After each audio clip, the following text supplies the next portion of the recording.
ఈ రోజు చాలా మందికి రాజకీయంలో వచ్చిన వాళ్ళకి అందరికీ కూడా ఒకటే కళ ఎలా ఉంటదంటే అసెంబ్లీకి వెళ్ళి అధ్యక్ష అనాలనే ఒక కళ ఉంటుంది.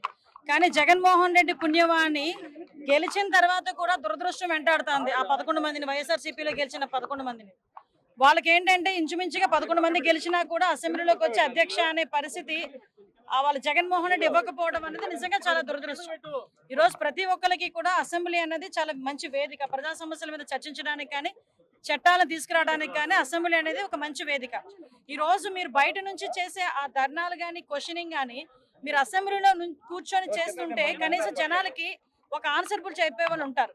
కానీ ఈ రోజు పరిస్థితులు విషయం ఏంటంటే ఒకటి నేను నిన్న మొన్న మాట్లాడుతున్నప్పుడు అన్నాడు ఆయన, నాకు సరైన టైం ఇవ్వరు మామూలుగా ఎమ్మెల్యే అయితే, సో ప్రతిపక్ష హోదా ఇస్తేనే నాకు టైం ఇస్తారు కాబట్టి టైం ఇస్తే వస్తాను అంటాడు ఆయన.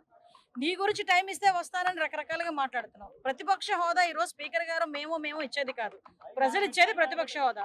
నీకు ప్రతిపక్ష హోదాకి ఇచ్చేటని సీట్లు నీకు రాలేదు కాబట్టి నువ్వు మామూలుగా ఒక పులివెందుల ఎమ్మెల్యేగానే రావాలి, ఒక ప్రధాన ప్రతిపక్ష పార్టీ అధ్యక్షుడిగా రావాలి. ఆ ప్రధాన ప్రతిపక్ష పార్టీ అధ్యక్షుడిగానే నీకు ప్రమాణ స్వీకారం చేసేటప్పుడు నీకు ప్రయారిటీ ఇచ్చారు అసెంబ్లీలో. కానీ ఈ రోజు నాకు ప్రతిపక్ష హోదా కావాలి అని చెప్పి చిన్నపిల్లడు మారం చేసినట్టు మారం చేస్తే అదేమి చాక్లెట్ కాదు, బిస్కెట్ కాదు, గట్టిగా అరిచి గీ పెట్టుకున్నాడు కదా అని చేతిలో పెట్టేదానికి. ఈ రోజు ప్రతిపక్ష హోదా అన్నది ప్రజలు ఇవ్వాల్సిందే, ఆయన ఇవ్వలేదు, మ్యాండేట్ ఇవ్వలేదు. నేనేమంటానంటే ఇంతకు ముందు చంద్రబాబు నాయుడు గారు ప్రతిపక్ష నేతగా ఉండేటప్పుడు చంద్రబాబు నాయుడు గారిని అసెంబ్లీలో అవమానిస్తే ఆయన ఒక్కరు వాకౌట్ చేశారు కానీ ఎమ్మెల్యేలు అవన్నీ వాకౌట్ చేయమలేదు, ఎమ్మెల్యేలు అవన్నీ వెళ్ళొద్దని చెప్పలేదు. మళ్ళీ ఉన్న ఆ కొద్దిపాటి ఎమ్మెల్యేలు కూడా ఆ రోజు అసెంబ్లీకి వచ్చి పోరాటం చేస్తున్నారు. నీకు నిజంగా చిత్తశుద్ధి ఉంటే మిగతా ఎమ్మెల్యేలు పంపించు, నీకు కదా ప్రతిపక్ష హోదా కావాలి. నీకు ప్రతిపక్ష హోదా ఇవ్వలేదని చెప్పి మిగతా ఎమ్మెల్యేలు అందరినీ కూడా నీ దగ్గర కూర్చోబెట్టుకొని నీ ఇంట్లో కూర్చోబెట్టుకుని మాట్లాడుకోవాల్సిన అవసరం లేదు కదా. మిగతా వాళ్ళైనా పంపించు ఎమ్మెల్యేలని, వాళ్ళకి ఇవ్వాల్సిన టైం వాళ్ళకి ఇస్తారు కదా. కనీసం అసెంబ్లీ అనే ఒక వేదికను కూడా వాళ్ళకి మిస్ చేసి ఈరోజు ప్రజా సమస్యల గురించి తప్పుదోవ పట్టించేటట్టుగా బయట ఉండి మాట్లాడతానన్నది మంచి పద్ధతి కాదు. ప్రజాస్వామ్యంలో ఇది విరుద్ధం.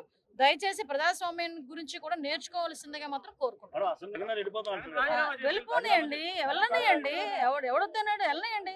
ఇప్పుడు ఆయన రమ్మని చెప్పాము, అసెంబ్లీకి రెండరా అన్నాం, రావన్నాం, అసెంబ్లీ ఆగిపోయిందా? ఆగలేదుగా. ఈరోజు 11 మంది బయటకు వెళ్ళి రాజీనామా చేస్తానంటున్నారు, వెళ్తానంటున్నారు, వెళ్ళనియండి. ఎవరి నమ్మకం వాళ్ళది, మా నమ్మకం మాది. లిక్కర్ స్కామ్ గురించి ఈ రోజు ఎంక్వైరీ జరుగుతుంది కాబట్టి యాజ్ ఏ హోమ్ మినిస్టర్ నేను ఇంతకన్నా ఎక్కువ మాట్లాడకూడదు. ఎంక్వైరీ రిపోర్ట్ అంతా వచ్చేసిన తర్వాత మీతో కూలంకషంగా మాట్లాడతాను. ఇష్యూ ఏంటంటే సీఎం గా చేసిన వాళ్ళని, సిట్టింగ్ సీఎంని చాలా చోట్ల జైలు పంపించిన సందర్భాలు ఉన్నాయి, అవి వేరే చోట. కానీ ఇక్కడ ఏమైనా జరగాలంటే మాకు ఎంక్వైరీ పూర్తి అవ్వాలి కదా. ఎంక్వైరీ పూర్తయిన తర్వాత మాట్లాడుకుందాం.